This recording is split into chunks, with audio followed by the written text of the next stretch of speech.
So welcome back. So as any of you that watch my channel, all three of you or four of you, you know that I have this obsession with wood stoves. Always have. I always make my own until now. I finally decided that I was going to purchase a titanium stove.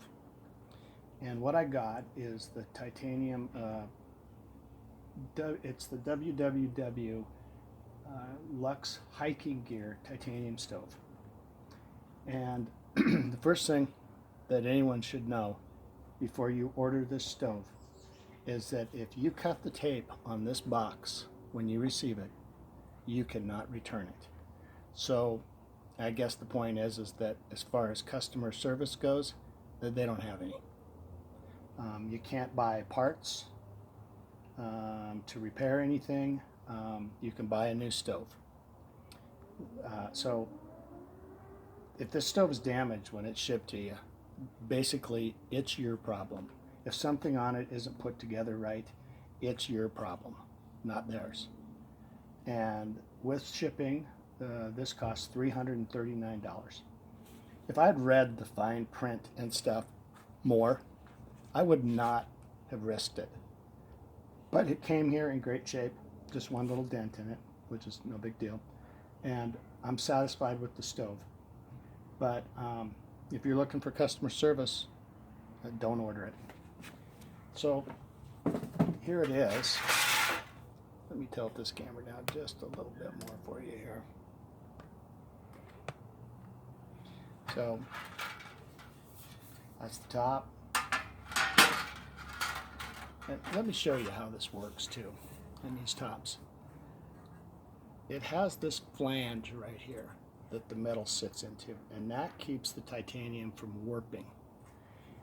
Their corner pieces are exceptionally good.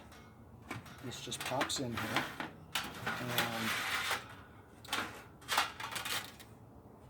pops in here like this. These little channels are really amazing.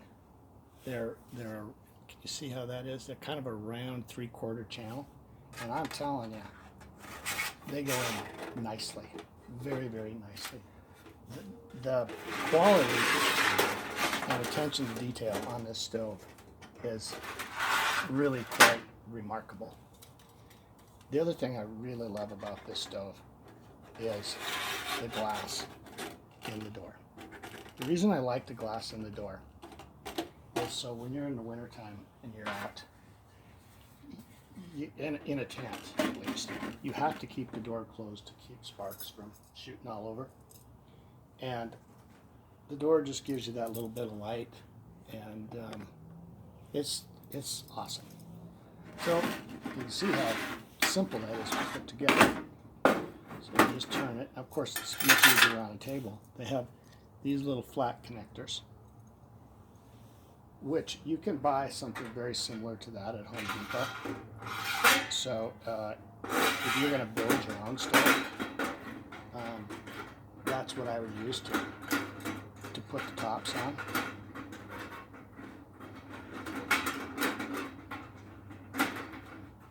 Okay, now you do fumble around with these things a little bit, but it does go together pretty decently. And the flatness of the package is really, really awesome. So the easiest way is to bring these first wing nuts down so that you have a little more rod sticking out. The other thing that I'll tell you about is it's a stainless steel rolled up stovepipe. It is not titanium. I don't know how it comes in on weight. I didn't read every single thing before I ordered it. I'd seen a guy's video where he had one, and I was pretty impressed with how light it was. But the stainless steel does the same thing, I guess, as titanium. it seems to be pretty light. Now there's a total fire ban throughout the Rockies, and so I can't do a burn. I mean, that's the first thing I wanted to do, is light this thing up and see how it worked. I had some forest wood and everything, and because I'm not at my mountain home right now, I'm in the city, but I can't do it. And with the air as bad as it is, it wouldn't be responsible to be burning anything right now. Anyway, we've got a very large fire very, very close to us, burning up a lot of my playground, actually. So there it is. That's not really that long of an assembly. The other thing that I like is the way they've put together. I'm going to set this aside here and bring this camera down a little more while I put this together. It's a very unique baffle system for your damper and your spark arrestor. You have to have a spark arrestor for a wood stove on any national forest ground. It's a must. And so there's one slotted and one round hole. Okay, and you got to put the slotted on the outside. And this is not delicate, but it's kind of a pain to do this. And this may be the one weak link in the stove. I'm not really sure yet because I haven't got to use it. But so your damper goes in like that in the top. Your spark arrestor goes here in the bottom. You want it where there's the most heat so it can kind of burn that creosote out. But that's very nice because it's light, it's easy to use. This is what's the best part about this. So let's put this up here a little bit. And so this goes off to the side so that you can cook. There's one thing that's a little strange about this. And I have always had stovepipes basically upside down. That's how I use stovepipes, because the creosote runs inside the stove then. Well, you have to have your stovepipe on the outside of this. Okay, it's going to go around and it's going to sit against these rivets. Bottom rivets, 4 rivets, keep it from dropping down into the stove, and then they're going to sit right here. I got 10 rings with a 7.5 foot stovepipe, and that's going to probably be what holds it tight on there.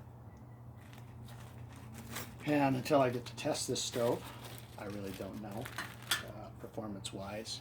And but you know, it's got a pretty decent draft, and in any of the videos I saw, it's got a decent burn time and stuff. For, you know, it's not a huge stove.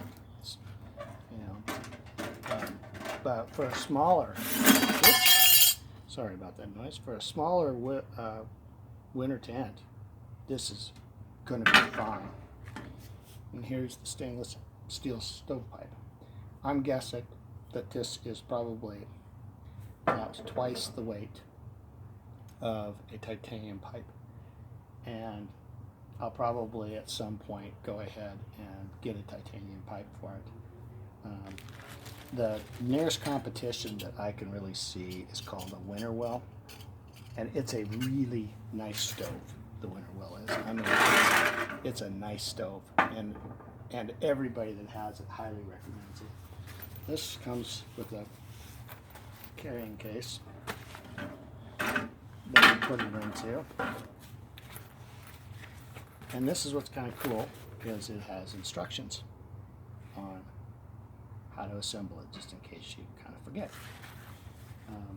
I may replace it with this padded case if it will fit. I'm not sure it's going to, because it would afford it a little more protection. You would not want to really smash